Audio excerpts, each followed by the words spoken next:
Ok. Estamos na Parashá Vaerá.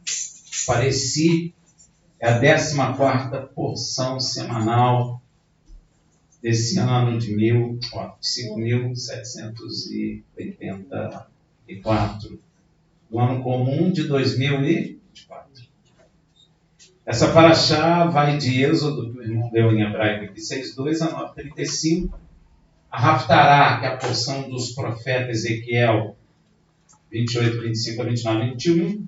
E a porção do Berit Hadashah, Matitiah, Mateus 24, 1 a 51.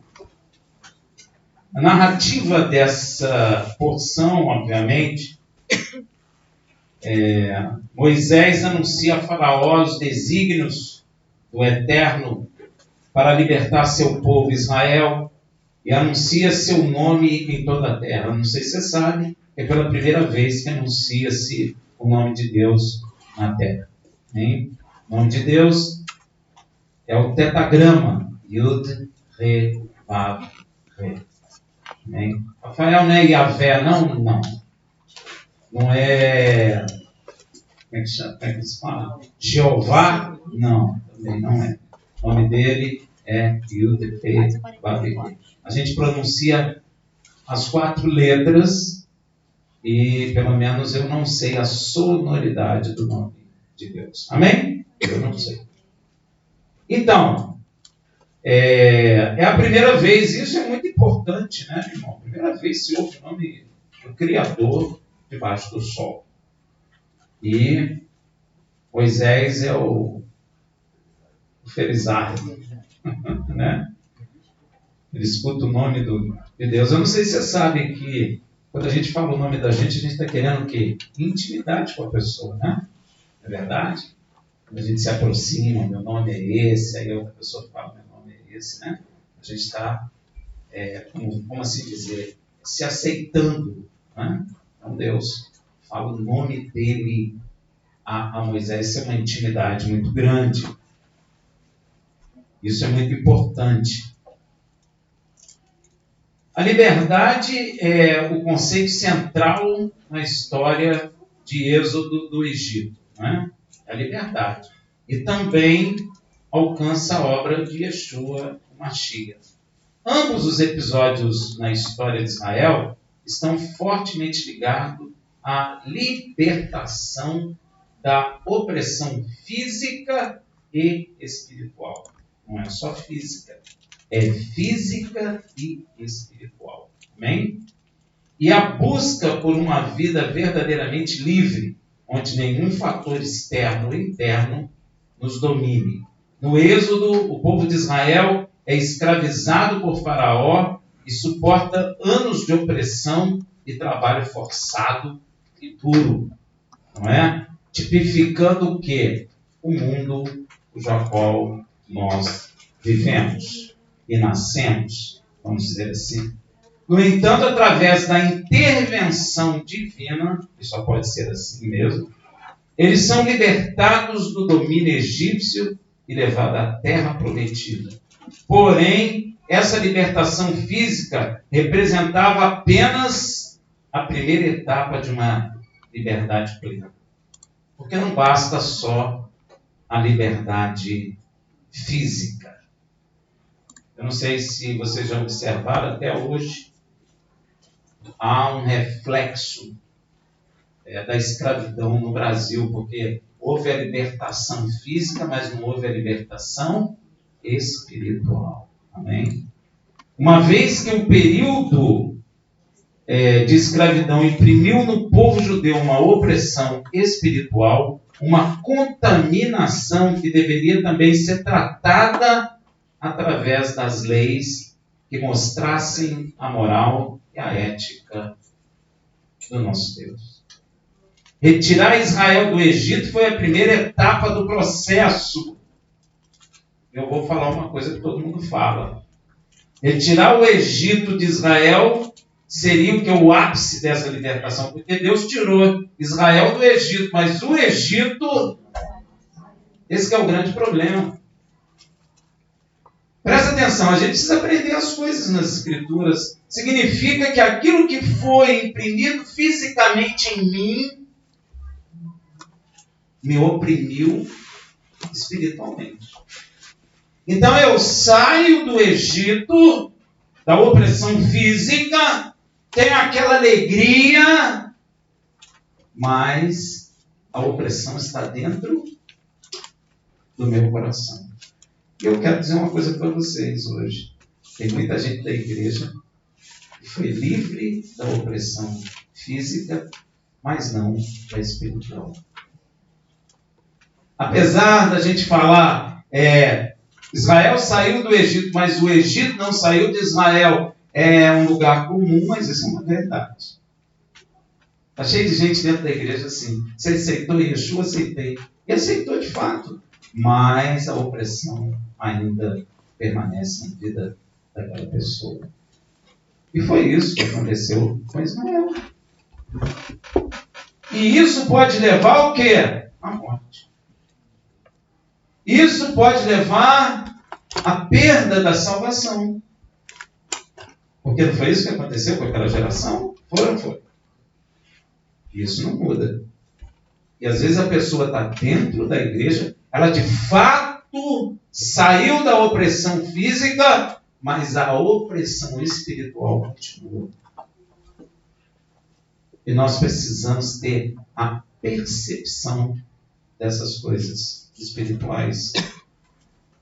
Nós precisamos jejuar e orar para a gente discernir essas coisas até em nós mesmos. Porque às vezes nós estamos satisfeitos. Às vezes a alegria vem, mas a libertação total não. Por isso que a Bíblia diz assim: se o Filho vos libertar, verdadeiramente sois livres. Deus foi tratar isso com Israel no deserto. Gente, eu já falei até com a irmã ali, né? Quando Deus vai libertar alguém, primeiro ele leva ao deserto. Não tem jeito, não tem como ser diferente. Rafael, porque primeiro ele precisa te libertar fisicamente. Você precisa sair do meio onde você vive, para depois ele te libertar espiritualmente. Então a primeira coisa que as pessoas reclamam: estou tão sozinho, ninguém liga para mim, eu sou isso, eu sou mal, que coisa horrorosa, ninguém liga para mim. Mas aí Deus não quer que ligue mesmo. Às vezes Deus quer que naquele momento você fique só. Por quê? Porque Ele quer te tratar. E às vezes você não se permite ser tratado. E quando eu não me permito ser tratado, eu fico num círculo vicioso, rodeando um monte de Esaú. Fico ali, dentro do deserto. Posso morrer ali? Sim. Israel morreu, aquela geração. Rafael, isso é uma verdade hoje? Sim, é uma verdade hoje. A igreja perdeu a compreensão dessas coisas. Mas isso é uma verdade na vida de todos nós, na minha, na sua, na vida do pastor, na vida do profeta. Porque não pensa que eu sou profeta, estou livre disso. Não está, não. Não pensa que eu sou pastor, estou livre disso, que eu sou mestre, estou livre disso, que eu sou rabino, estou livre disso. Não está, não, meu irmão. Todos somos assim. Você me mostra um profeta que não ficou sozinho. Me mostra aí. Tem? Me mostra um profeta que foi convidado por todo mundo para ir para uma festa.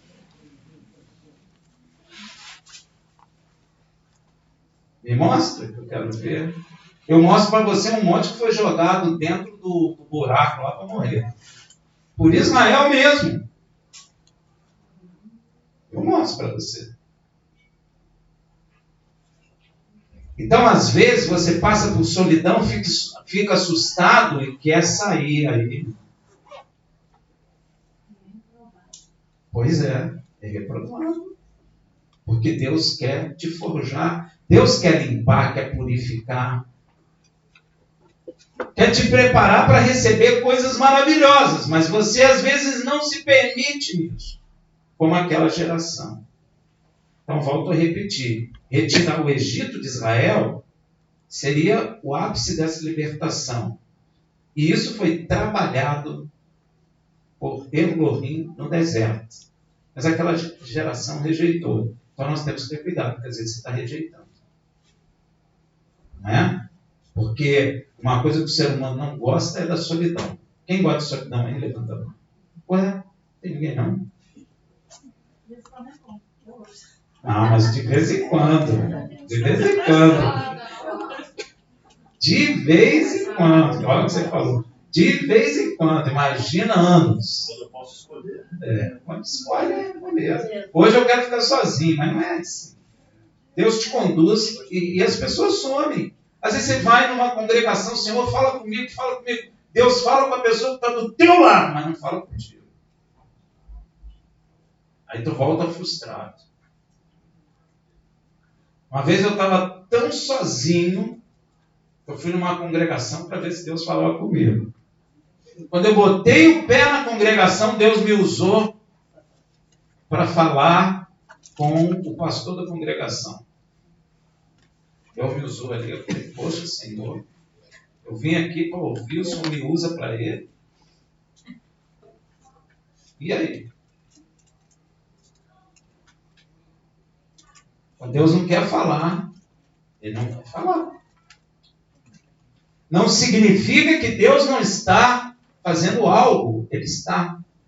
Mas Ele não quer falar, Ele precisa tratar a gente e nós precisamos entender essas coisas. Amém? Glória a Deus. Mas eu não quero falar sobre isso. Não quero não. Eu quero falar sobre Berit Hadashah.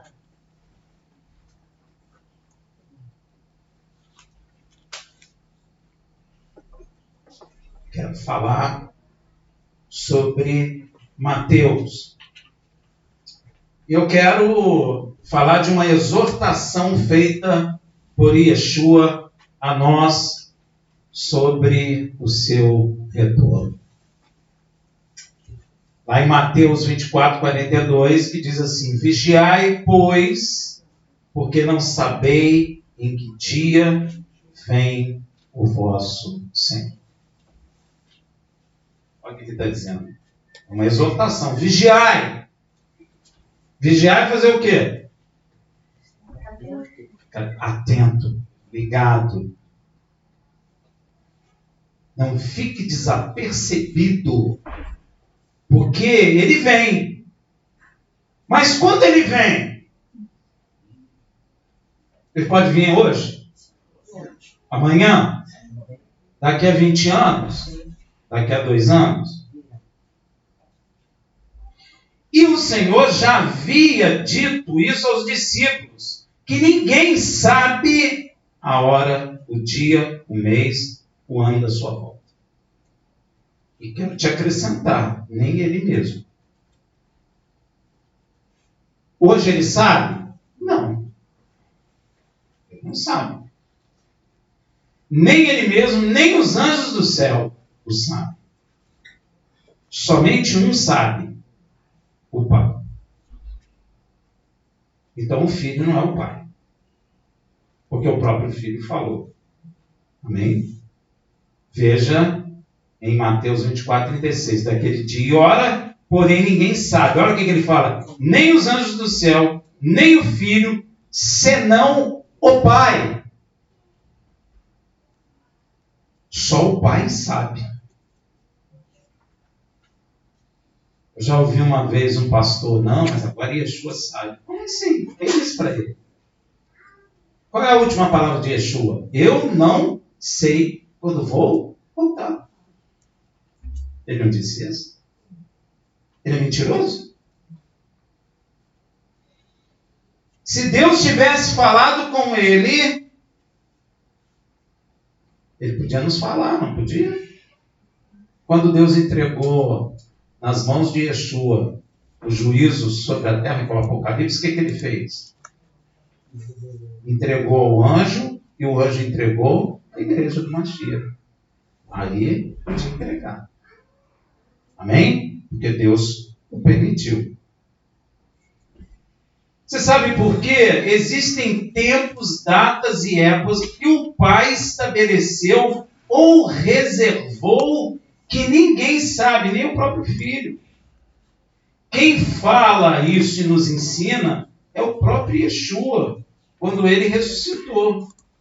Você lembra que Yeshua foi questionado a respeito disso pelos discípulos? É agora que tu vai restaurar o reino de Israel? Interessante que essa pergunta, Yeshua não fala assim, eu nunca vou restaurar o reino de Israel. Fala. Não, ele faz o quê? Ele não repreende os discípulos que estão querendo a restauração do reino de Israel. É sinal que o reino de Israel será restaurado. Rafael já foi. Já foi não. Será. Rafael, por quê?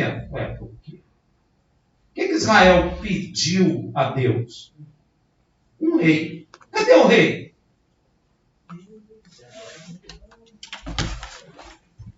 Agora Israel está em Canaã, porque Deus prometeu que Israel estava em Canaã. Gente, presta atenção nas coisas como acontecem. Quando Israel quebrou o pacto, Deus permitiu que Nabucodonosor invadisse e levasse Judá lá para a Babilônia. A Síria já tinha levado as outras tribos, né? Israel deixou de existir, falando a nível de país. Deixou de existir. Ficaram 70 anos no exílio. Voltaram. Você viu que Deus operou até no coração de Ciro? Deus operou, meu amigo. Ciro virou amiguinho. Deus falou que Ciro era seu servo. Ó. Deus chama quem ele quer. E o que o seu servo fez? Facilitou tudo para Israel voltar. Fez até um decreto. Israel volta. Mas Israel voltou à toa. Hein? Israel não volta à toa para Canaã. Voltou para quê? Hein? Para a vinda do Mashiach. Para cumprir. Volta incrédulo. Volta ainda com problema. Volta ainda com o mundo em seu coração. Mashiach nasce. Até a gente estava falando. Antes de Mashiach nascer, tinha um monte de Mashiach. A gente devia dar uma confusão total. Yeshua nasce. Yeshua faz sua obra. Morre no madeiro. Ressuscita. Cumpre todas as profecias. Chama os discípulos. Abençoa eles. Já como sumo sacerdote, porque quando ele ora antes de subir, ele ora a oração sacerdotal. Ele faz essa oração. Sobe aos céus. A igreja de Mashiach começa a crescer. O que acontece com Israel? Hein? É retirado. O que foi retirado? Está cumprindo o quê? A quebra do pacto. Espalharei a voz por todas as nações. Depois Deus fala lá em Isaías. Essa profecia é linda. Pode uma nação nascer em um só dia? A resposta é não. Mas ele diz, pois é, Sião está de parto e nascerá. É uma afirmação. A única nação que nasceu em um só dia foi Ismael. Em 48. Nasceu em um só dia. Estava Israel em Canaã. Agora, Israel voltou porque crê? Não. Israel voltou porque Deus falou que vai voltar. E sempre quando Israel volta é para quê? Vai acontecer algo. Então escreve o que eu estou falando para você. Vai acontecer algo. Que dia? Não sei. Mas vai. Israel vai ser tirado de Canaã? Não. Não vai. O que tem para acontecer? O antimachia vai aparecer. Rafael, que dia? Não sei. Mas vai. Amém? Amém. Nós precisamos prestar atenção nessas coisas. Porque na Bíblia, Deus estabeleceu coisas para acontecer aqui que só Ele sabe o tempo que Ele estabeleceu. Vê o que Yeshua fala em Atos 1,7. Respondeu: a vós não compete saber os tempos ou as épocas que o Pai reservou à sua própria autoridade. Uma resposta mais curtinha: não interessa a vocês. Os tempos estabelecidos pelo Pai com a sua própria autoridade. Quando Yeshua vai voltar? Não te interessa. Ele vai voltar. Então ele está te chamando: vigiai, porque eu vou voltar. Rafael, mas um pastor lá, não sei de onde, falou que Deus falou para ele o dia que Jesus vai voltar. Repreende isso, porque isso é espírito de confusão. Por que é espírito de confusão? Porque Yeshua falou que ele vem como um ladrão. Vem como um ladrão e vem de repente. Se vem de repente é porque eu não sei o dia que ele vai vir. Por isso que ele fala: se eu soubesse o dia que vem o ladrão, o dono da casa vigiava. Não vigiava? E o ladrão vem amanhã. Fica aí vigiando, ele já vem. Aí tu pegava ele. É ou não é? Por isso que ele está dizendo: eu venho como um ladrão. Então é sinal que Deus não vai dizer nem a hora, nem o dia, nem o mês, nem o ano em que o seu filho vai voltar. Então a exortação dele para nós é: vigiai, pois porque não sabei em que dia vem o vosso Senhor. Ah, Rafael, mas eu estou sentindo que vai ser amanhã. O problema é seu. Porque eu estou te falando que eu já ouvi pessoa falando. Eu acho que é 2024. Você acha? O problema é seu, você acha. Eu posso dizer que eu acho que é mês que vem. O problema é meu. Posso acertar? Posso. Mas posso errar feio, não posso? Lembra daquele jogo de batalha naval? Água! Deu água! A gente tem que ter cuidado. Porque se eu venho como ladrão, o Senhor não vai nos revelar. Temos que entender que há tempo para tudo debaixo do céu. E há mesmo. Como está escrito em Eclesiastes. Parece que as pessoas esquecem. 3, de 1 a 8. Tudo tem o seu tempo determinado. E há tempo para todo o propósito debaixo do céu. Opa! Há tempo para todo o propósito que há no céu. Há tempo de nascer. É ou não é? Eu vou dizer uma coisa para você. Quem sabia o ano, o dia, a hora que Mashiach iria nascer na Terra? Se nós estivéssemos lá, a gente ia saber? Olha, se os anjos não aparecessem, se o rei mago lá que Deus tocou o coração lá do outro lado não viesse, quem é que ia saber que Yeshua nasceu? O pessoal ia achar que ele era um garoto que nasceu lá, igual qualquer outro. Até tem uma coisa interessante que se perdeu que a igreja não sabe. Você sabe que Yeshua não nasceu em manjedoura, né? Você sabe que Yeshua não nasceu em manjedoura. Eles estão dizendo que Yeshua nasceu em manjedoura. Isso não é verdade. Ele, depois que foi colocado em manjedoura. E sabe por que botava o cordeiro em manjedoura? Era um cordeiro que nascia sem defeito nenhum. Era colocado em manjedoura para separar dos outros cordeiros, porque esse cordeiro seria para o sacrifício. É por isso que ele foi colocado em manjedoura. Deu para entender? Mas ele estava cumprindo todas essas coisas, mas ele não era um bebê que chamaria a atenção de outras pessoas. Ninguém sabia que aquele ali era o tempo do Mashiach nascer.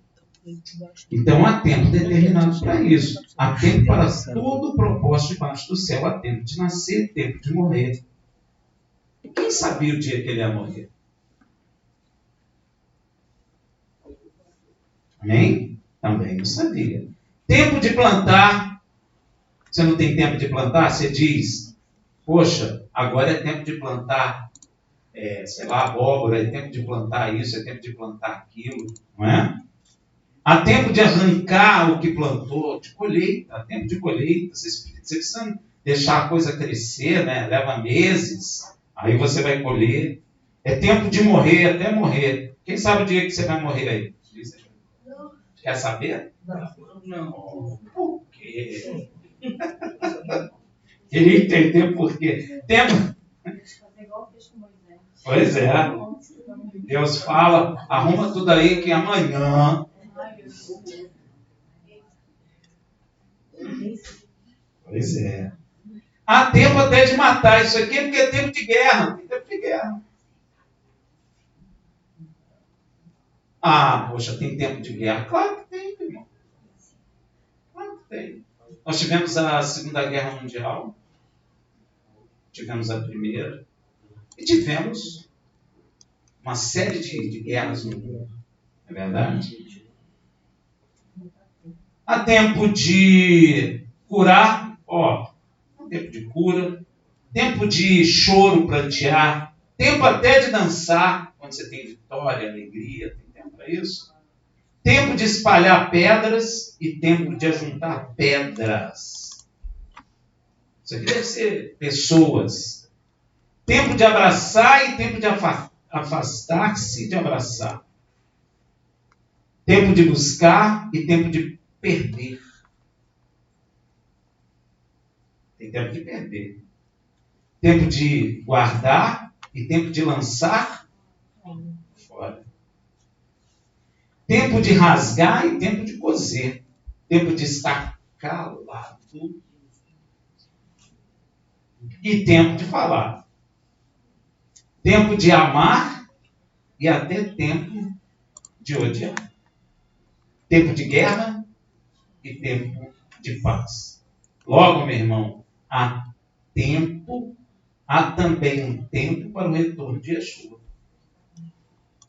Só que esse tempo é estabelecido por Elohim. E esse tempo, Yeshua, até o Filho, não sabe o dia que ele vai voltar.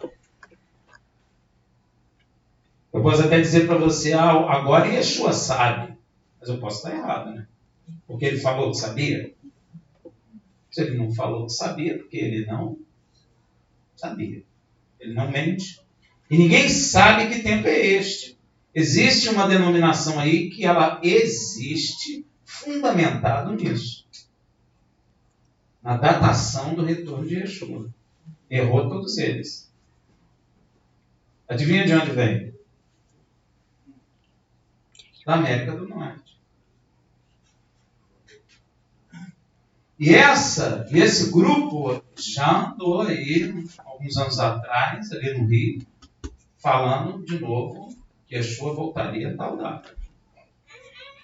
Então isso, você pode ter certeza que está errado. Porque senão Yeshua não diria assim, eu venho como um.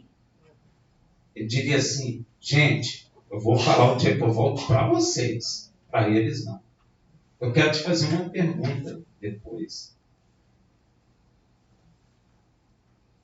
Então, meu irmão, depois eu vou fazer uma pergunta a você. Logo há também um tempo para o retorno de Yeshua estabelecido por Elohim que ninguém sabe que tempo é este. Depois Yeshua começa a comparar a sua volta aos dias de Noé. E isso é importante, gente. Ou melhor dizendo, nada que Yeshua fala é sem importância. E isso que eu botei aqui é extremamente importante. Veja em Mateus 24, 37. Pois como foi nos dias de Noé, assim também será a vinda do Filho do Homem. Yeshua quer nos chamar a atenção sobre o estado da sociedade mundial antes da sua vinda. Olha o que ele quer dizer para nós também, quando ele está comparando o retorno dele aos dias de Noé. Porque nos dias anteriores à sua vinda, serão dias normais, como foi para o pessoal lá de Noé, para a sociedade de Noé. Tudo vai estar aparentemente normal. Você vai acordar de manhã, você vai tomar seu café com leite, pão com manteiga, você vai dizer para a tua esposa, seu marido, eu vou trabalhar. A sua esposa vai dizer, leva as crianças para a escola, hoje não, vou sair mais cedo, tu leva. Tua esposa vai pegar o carrinho e vai levar. Você vai pegar o táxi, o Uber, ou vai de ônibus para o trabalho. Tudo normal. Tudo vai estar perfeitamente e aparentemente normal. Olha aí, ó. Nada de diferente daquilo que estamos acostumados a fazer normalmente no nosso dia. Vão estar comendo, bebendo, trabalhando, aplicando seus ganhos financeiros lá no mercado financeiro, ganhando uma graninha, pensando em pagar uma viagem para o exterior, ou comprar uma caminhonete preta, branca, cinza, seja lá o que for, comprando um apartamentozinho maneiro, novo, uma casinha, um sítiozinho com piscina, tudo normal. Daquilo que estamos acostumados a fazer. A Bíblia diz que vão estar comendo, bebendo, trabalhando, não é? Viajando, brincando, assistindo os campeonatos de futebol na sua Smart TV OLED, 4K, 60 polegadas, indo às praias, se cansando, casando, se dando em casamento, os bares estarão cheios, muita pizza vendendo, tudo normal, tendo até guerra, tudo normal, ladrão roubando, uns sendo presos, outros não, uns nascendo, outros morrendo, tudo normal, gente. Tudo normal. Guerra, rumores de guerra, uns contra os outros. Campeonato de basquete rolando. Até que. Esse é o problema. Até que. De repente. Por isso que Yeshua fala, né? Mateus 24, 38, 39. Porquanto, assim como nos dias anteriores ao dilúvio, estava tudo normal. Até um dia antes do dilúvio você marcou férias. E tu não comprou boia. Nem barco. Porque tu não imaginava. Não, mas como é que eu vou imaginar uma inundação mundial? Se nem chuva tinha direto. Então eu nem passei ali na loja de pescaria que vende bote, boia. Não vi nada disso. Máscara, snorkel, né? Como é que chama aquele negócio? Um tanque de oxigênio, não tem nada disso. Saí para as férias.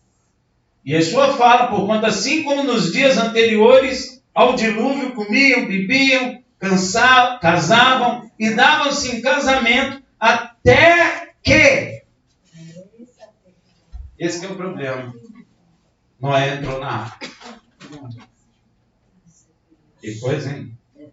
A pergunta é, Noé sabia o dia que ele ia entrar na arca? Não. Mas ele não sabe o dia. E Yeshua fez a hora. Mas não sabe o dia que volta. Yeshua está comparando o dia da volta dele com Noé. É a mesma coisa. Tudo normal até que... Esse é o problema.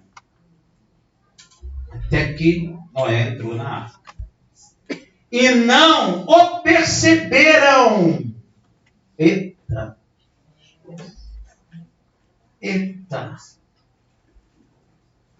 Gente, presta atenção no que Yeshua fala. Até que veio o dilúvio. Sabe o que quer dizer? Hoje Noé entrou na arca. A sociedade toda, ninguém percebeu que ele entrou na arca. Não saiu no jornalzinho diário. Noé entrou na arca. Não saiu. O Globo da época não colocou extraordinário. Aquele Noé doidão entrou na arca. Extra. E a terra está seca. A terra está seca, Noé entrou na arca, gente, vai acontecer alguma coisa extra, compra o jornal, não sei o quê, não houve nada disso. A vida continuou normal. Ou aparentemente normal. Mas não entrou na arca. Depois o que veio?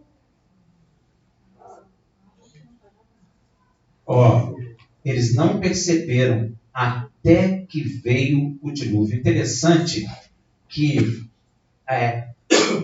o start do dilúvio está ligado ao quê? A entrada de Noé na arca. Esse negócio é sério.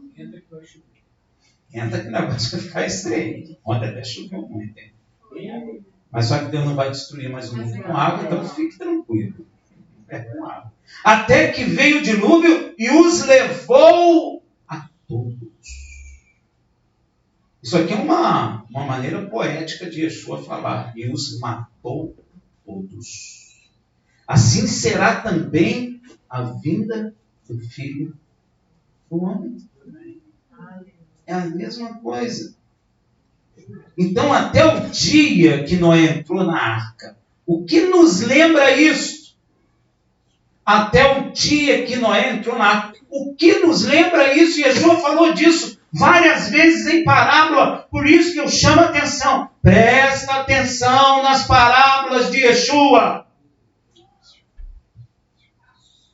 O que é isso? Até que Noé entrou na arca. O que te lembra isso? Até que entrou. As 10 vezes que gente inteligente. Notáveis. É verdade. Exatamente a parábola das 10 virgens. Olha lá em Mateus 25:10. E tendo elas ido comprá-lo, chegou o esposo e as que estavam preparadas entraram com ele para as bodas e fechou-se a porta. Eita, igual Noé. O mundo não se apercebeu disso. As 5 virgens estavam envolvidas com compra. E compra é o quê? Coisa do mundo. Elas estavam embaraçadas com coisas do mundo. Elas não se desembaraçaram. Por isso que Yeshua fala, o Paulo fala, não me lembro, que aquele que é alistado para a guerra não se embaraça com as coisas do mundo. Ele larga tudo. Ele larga a esposa, ele larga a faculdade, ele larga, não está vendo Israel na guerra? Até o ator aí de uma série da Netflix, aquele careca, está na guerra. Ele largou tudo. Ele largou a série, ele largou a esposa, ele largou os filhos, ele largou a vida normal e foi para... Desembaraçou de tudo. Você viu? Tem até um filmezinho dele dentro lá do tanque, na ordem para atacar. Eu tenho que me desembaraçar das coisas deste mundo. E as 5 loucas, elas não foram prevenidas, então elas tiveram que se embaraçar com as coisas do mundo. Porque quando eu saio para comprar, compra é coisa do mundo. Paulo fala que é lícito que eu use, mas que eu use como se não tivesse usando. Tem que ter sabedoria, até para usar as coisas do mundo, tem que ter sabedoria. Não é verdade? Noé entrou na arca. Isso está intimamente ligado com as virgens loucas que estavam embaraçadas com a compra do azeite. Porque quem compra azeite compra onde? No mundo. As virgens preparadas são os justos, exatamente como foi com Noé. Veja lá em Gênesis 7, versículo 1, que diz assim: depois disse o Senhor a Noé: entra na arca, tu e toda a tua casa, porque tenho visto que és justo diante de mim nesta geração. As 5 virgens que vão entrar são os justos diante de Deus na geração que o seu filho vai voltar. Que coisa, hein? Você já parou para pensar? Sim. Hein, meu irmão? Veja também em 2 Pedro 2,5. Se não poupou ao mundo antigo, embora preservasse a Noé, pregador da justiça, com mais 7 pessoas, ao trazer o dilúvio sobre o mundo dos ímpios. Noé, mais 7. O que significa 7? Totalidade. Significa que Deus irá trazer a totalidade dos justos. Amém? Amém. Dos justos.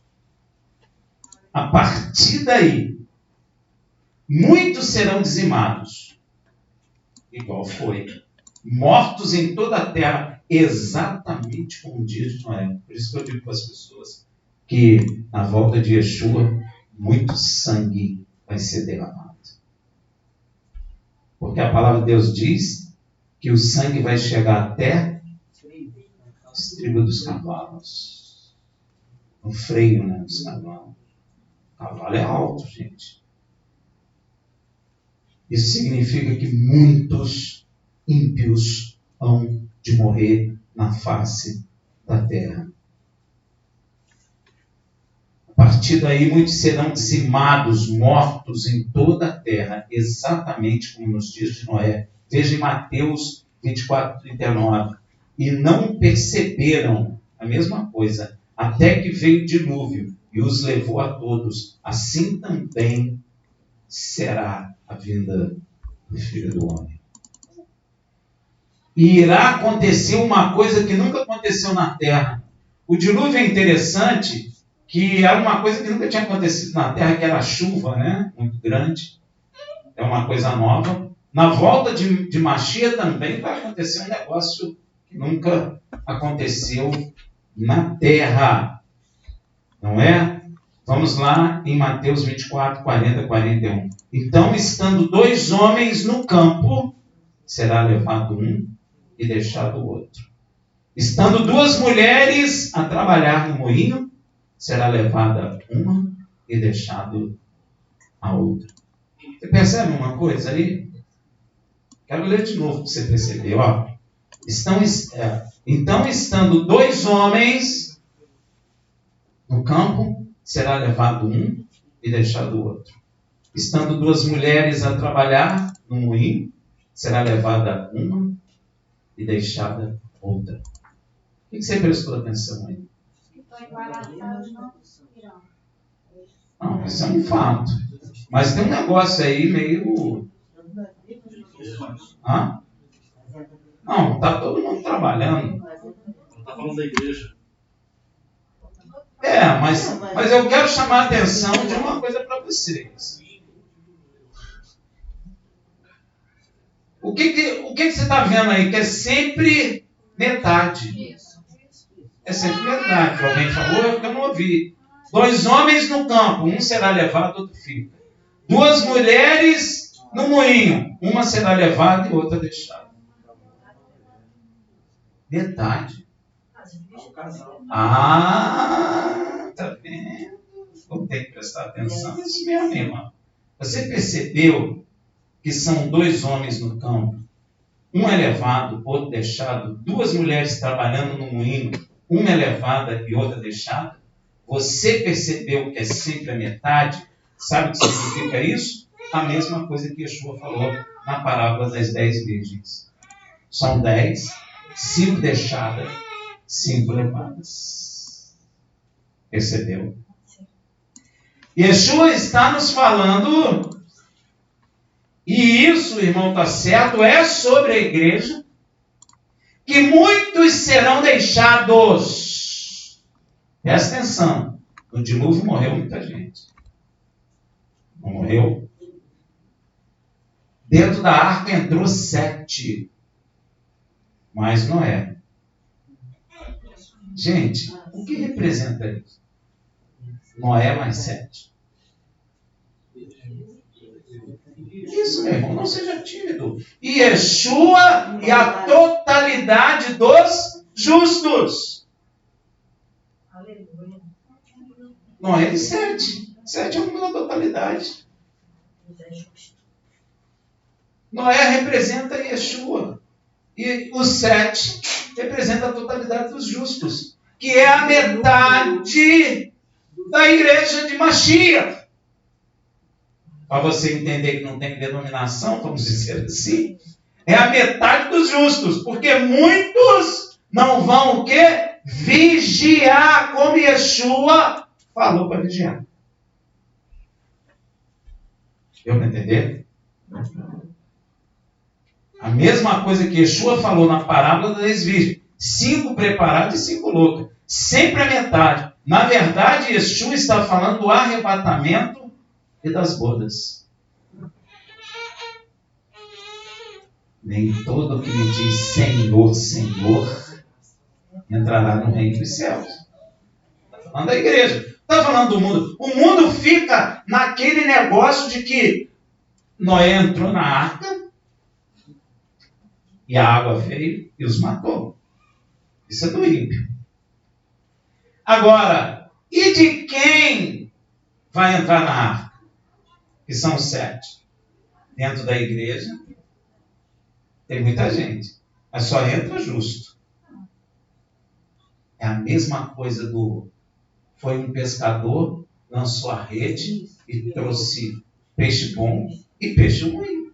O peixe bom, ele guarda o ruim, o que ele faz? Joga no mar de novo. É a mesma coisa que Yeshua está falando, ensinando. Ele vem falando isso há muito tempo. Ele dá, é muito claro, e nós vamos ver aqui depois, sempre a metade. Na verdade, Yeshua está falando do arrebatamento e das bodas. E este processo de arrebatamento e bodas é separador de pessoas. É separador de relacionamentos carnais.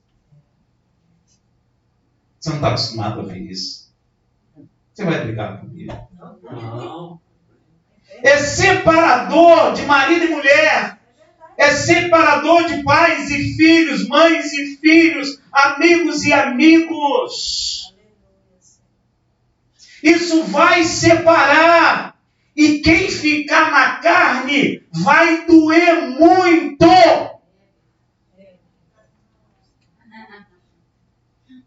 E a igreja não está entendendo isso.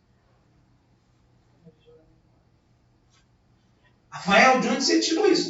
Da boca de Yeshua. Ele falou isso, você quer ver? Lucas 17, 34 a 35. Digo-vos que naquela noite estarão 2 numa cama, um será tomado.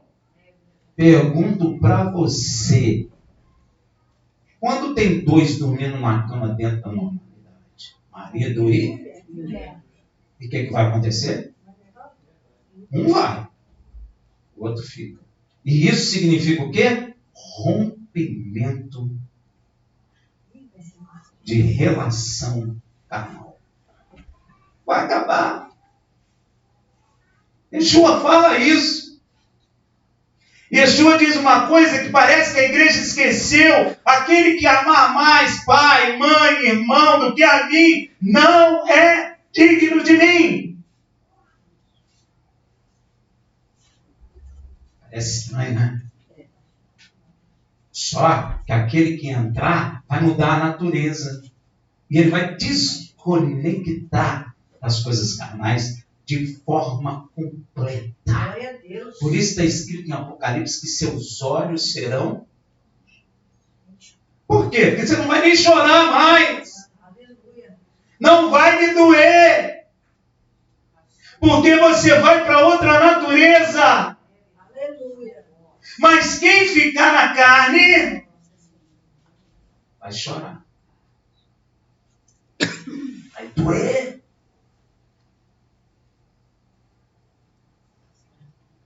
A igreja não ouve mais isso.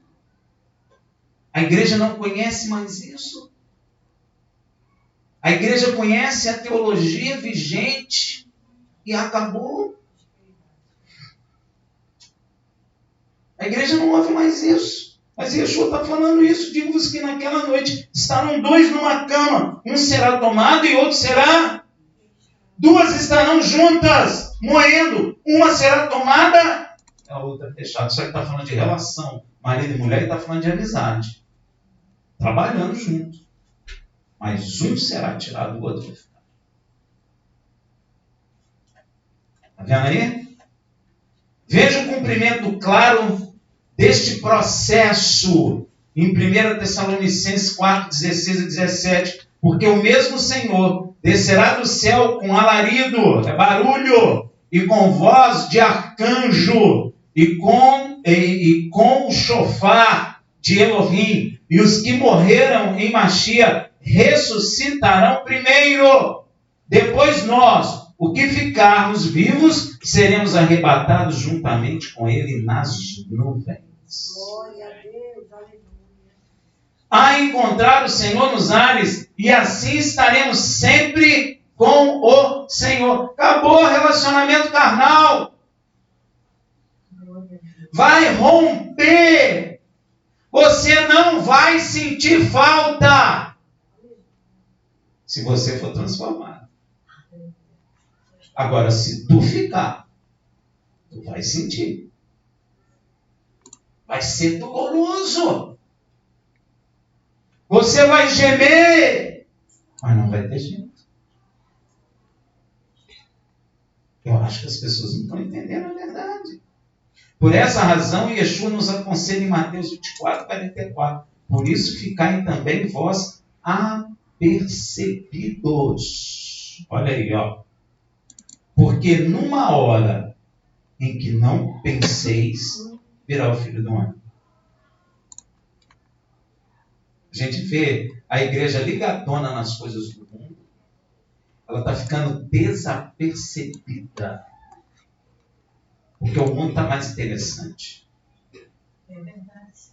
O campeonato de futebol está muito interessante.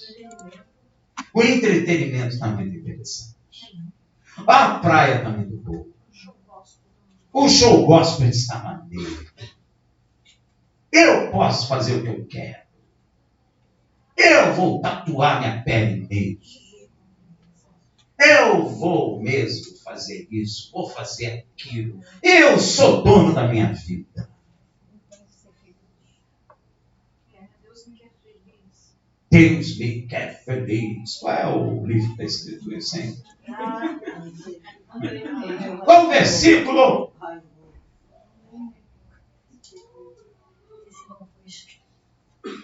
Se é quem inventou isso.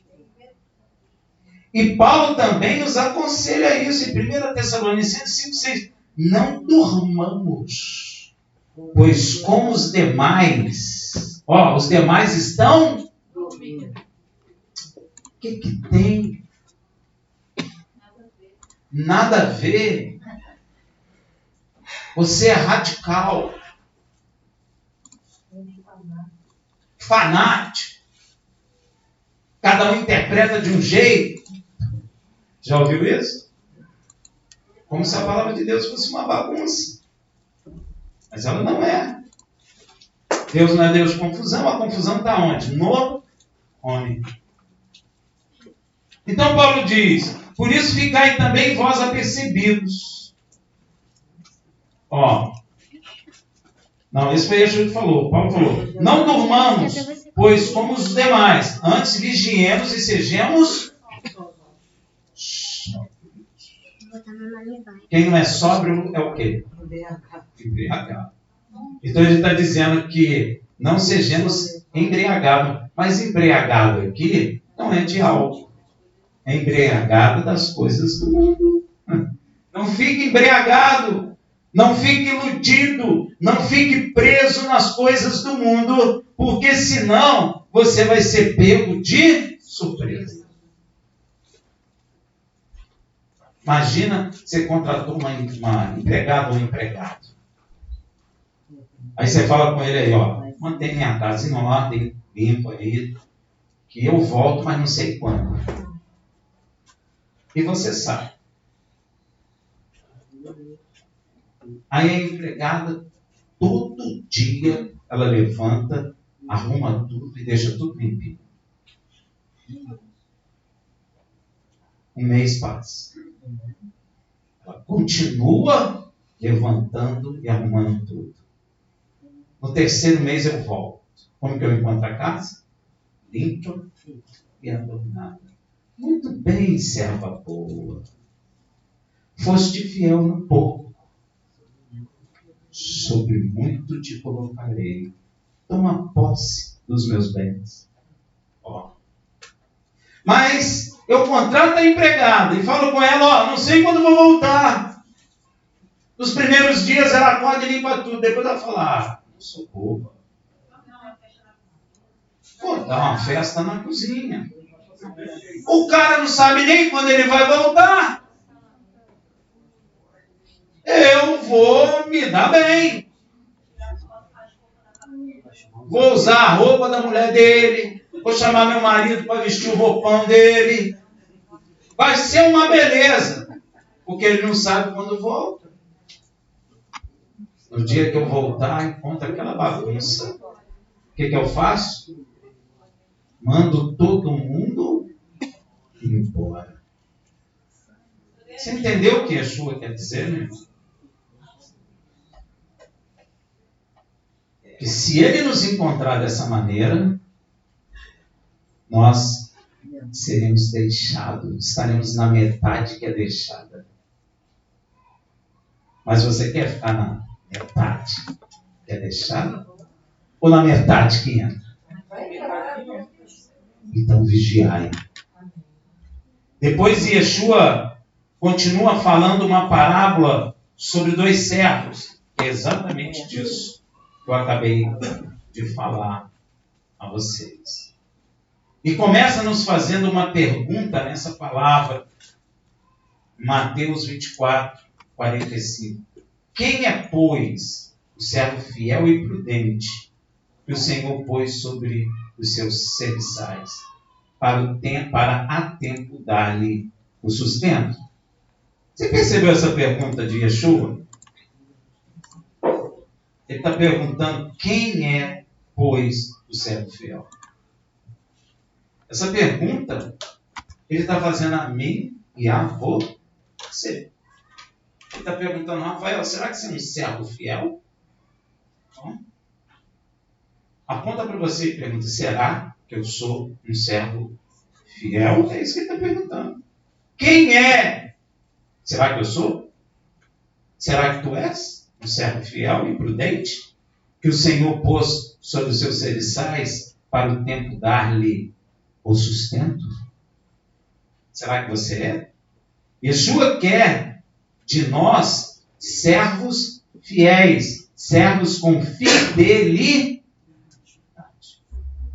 1 Coríntios 4:2. Ora, além disso, o se requer nos despenseiros é que cada um seja encontrado fiel. Pergunta para você: será que eu sou fiel? O lado direito pergunta para o seu lado esquerdo: será que eu sou fiel? E vice-versa: será que eu sou fiel? É isso que ele está perguntando. E temos que ter cuidado de nós mesmos primeiro e depois do rebanho. Como está escrito em Atos 20:28. Cuidai, pois, de vós mesmos. Eita. E todo o rebanho sobre o qual o Ruach HaKodesh, o Espírito Santo, vos constituiu bispos para apacentardes a igreja de Yeshua, da lei de Deus, que ele adquiriu com seu próprio sangue. Pois é sério. E o nível dessa fidelidade, qual é o nível para você medir com fidelidômetro? Sei lá se existe. Se não existe, alguém vai inventar. Você pega o aparelho fidelidômetro. O máximo de fidelidade é marcado lá. E sabe o que está escrito? No máximo? O quê? Não, Moshe. O nível de fidelidade que Deus quer de nós é o nível de Moisés. Isso está escrito em Hebreus 3:5. Bem-aventurado aquele servo a quem... Não, perdão. E na verdade Moisés foi fiel em toda a sua casa como servo. Não é como líder, é como servo. Que coisa, hein? Como servo. Para testemunho das coisas que haviam de anunciar. Ele foi fiel. Este é o nível de fidelidade que o Senhor exige de cada um de nós. Se tiver esse aparelho que eu inventei agora, o 100% vai estar escrito Moshe. Amém? Se o Senhor nos encontrar em fidelidade quando Ele voltar, como bom servo, veja o que vai acontecer em Mateus 24:46. Bem-aventurados são esses. Ó, feliz aquele servo a quem o seu Senhor, quando vier, achar assim fazendo. Primeiro você será bem-aventurado. E depois veja o que acontecerá com você. Mateus 24:47. Em verdade vos digo que o porá sobre todos os seus bens. Você nem eu tem ideia disso. Você tem ideia disso? Você nem pensa nisso, pensa. Onde você pensou nisso? Anteontem você pensou nisso? Anteontem você pensou nisso? Pois é, tem que pensar. Yeshua está prometendo me colocar sobre os seus bens. Será que vale a pena? Hein? Amém. Colocar sob, ele vai colocar você mandando neles. Ó. O que é isso? O que é isso? Em verdade vos digo que o porá sobre todos os seus bens. O que é isso? Você sabe? Nem eu. Mas será que é ruim ou é bom? Excelente. Excelente. Sobre todos os seus bens. O que vai estar aos pés de Yeshua? Toda a criação. Não é assim que fala? Que Yeshua vai se sujeitar ao Pai com toda a criação aos seus pés? Toda a criação é toda a criação. Então, tudo é os bens de Yeshua.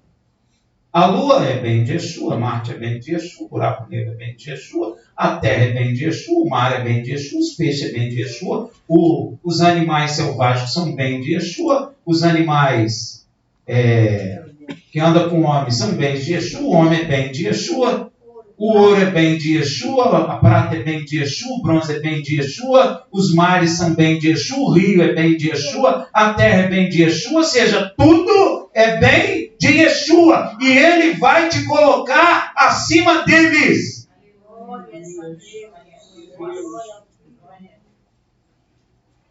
Será que nós estamos entendendo isso? Pouquinho, né? Porque a gente nem está pensando nisso, mas a gente tem que pensar nisso. Aleluia. Você tem que fazer cálculos. Você tem que se perguntar, será que vale a pena? Ué, tem gente que vai dizer, não, eu prefiro o cigarrinho.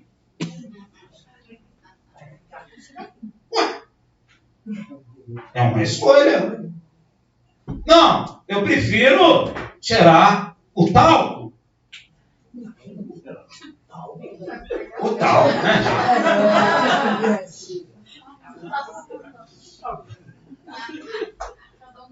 Ué, tem gente que prefere beber uísque. O que você vai fazer? Você fala para o cara, larga o uísque, ele não consegue, o Deus dele é o uísque, então ele vai receber os bens do uísque.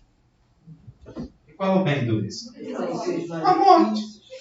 Nem o uísque ele vai ter. Pois é, nem o próprio uísque ele vai ter, porque é a morte. Mas eu pergunto a você, é ou não é uma escolha? Eu tenho que não tenho que fazer os cálculos aí? Eu tenho que fazer os cálculos. Será que vale a pena? Será que não vale a pena? É uma escolha pessoal. Mas se você for um servo fiel, e Yeshua voltar a te encontrar assim, Ele vai te colocar sobre todos os seus bens. Isso é certo. Você vai para casa hoje, bota no papel, bota um caderno novo e faz os cálculos. Você pode chegar à conclusão que é melhor ficar alerta. Não é? Melhor vigiar. Pois é. Você ficará igual a José no Egito.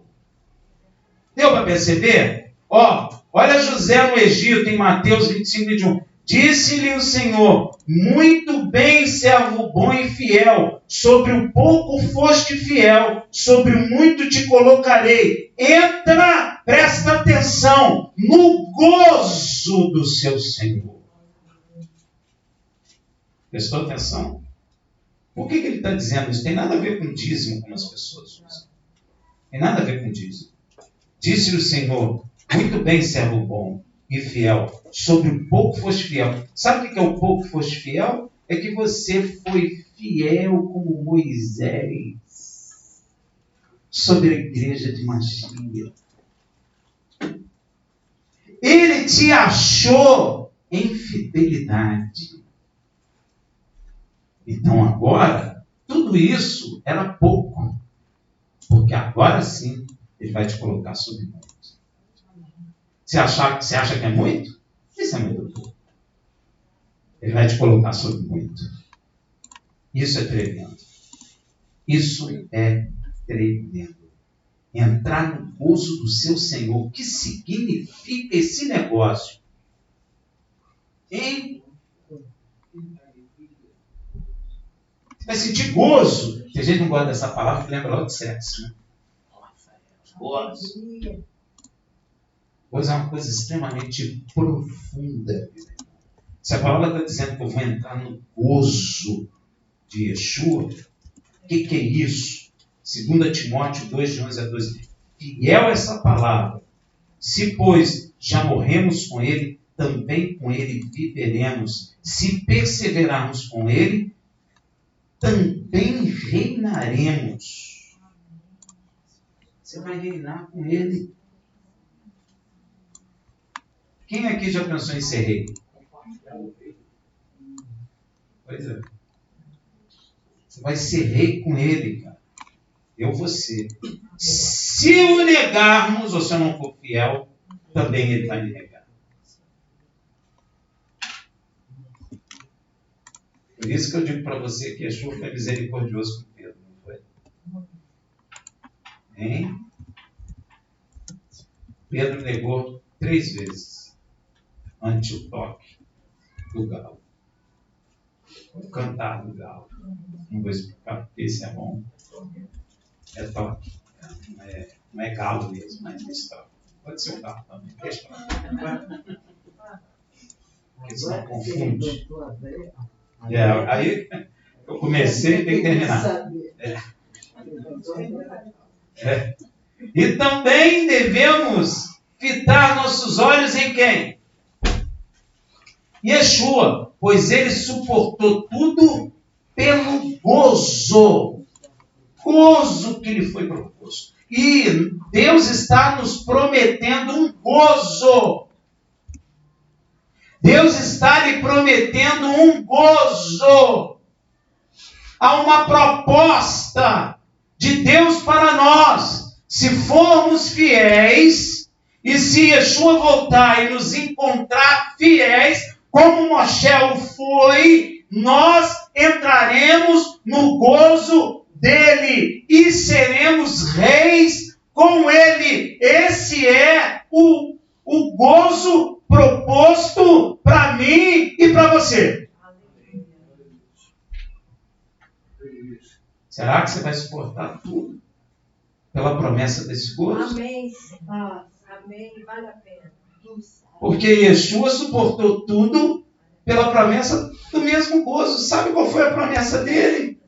Filho, se tu for fiel, se tu resistir, se tu morrer no madeiro, eu te boto sentado comigo no meu trono. Assenta-te à minha direita, até que eu coloque os inimigos, os seus inimigos, por escabelo de seus pés. Esse foi a proposta de gozo para Yeshua. E ele suportou tudo para sentar à destra do Pai. Sobre Tudo. anjos, arcanjos, querubins, o reino é esse. Tudo. Sobre todos. Ele só não vai estar sobre o Pai. E nós Abaixo dele. Mas acima dos anjos. Melhorou a situação para nós. É por isso que Satanás odeia o homem. Pois é. Nós vamos ficar melhor que ele. Sempre. Glória a Deus. E ele não vai ter como fazer mais nada. Esse é o gozo que Deus nos propõe. Você aceita? Amém. Amém. Gostei, amém. Se não, aceito por você. Eu vou levar o seu. Vou acumular. Está escrito aqui, é cumulativo. Brincadeira. Mas tu não toma uma posição, meu irmão. Eu vou pedir o Senhor, me dá a parte dele também, Senhor. Não foi assim que aqueles discípulos pediram? A mãe dele, deixa eu sentar à sua direita e à sua esquerda. Não é? Se você não quiser, eu peço a sua parte, da parte dele, Senhor. Eu quero também fazer igual Jacó.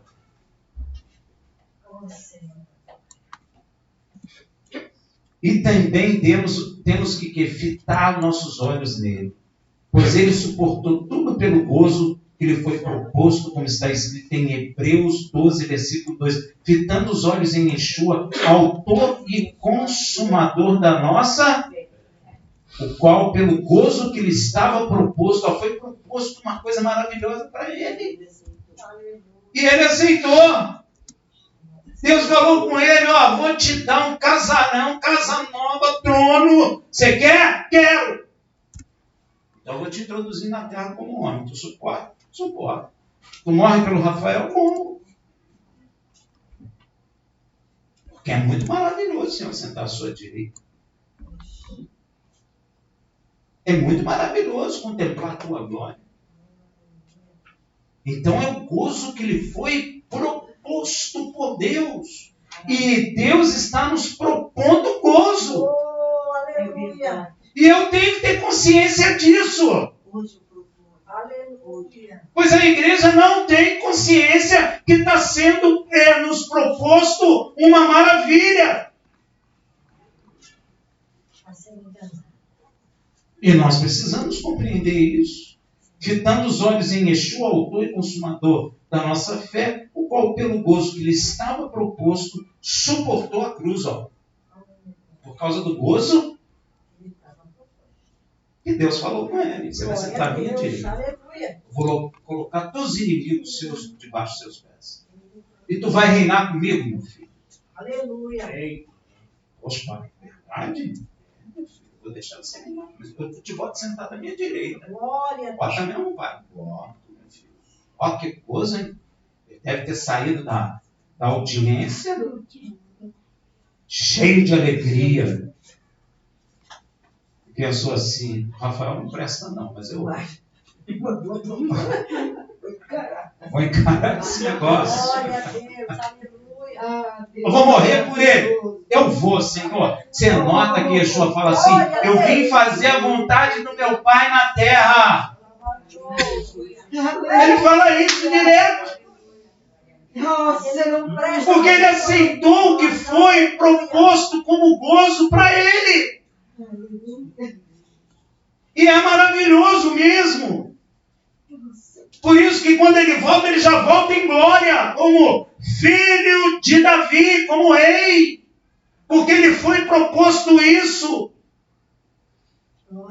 E tem uma coisa que foi proposta para ele que ainda não aconteceu. E o anjo revelou e falou para você entender que o trono de Davi, seu pai, será dado a ele. É uma proposta dentro do gozo que Deus deu a ele.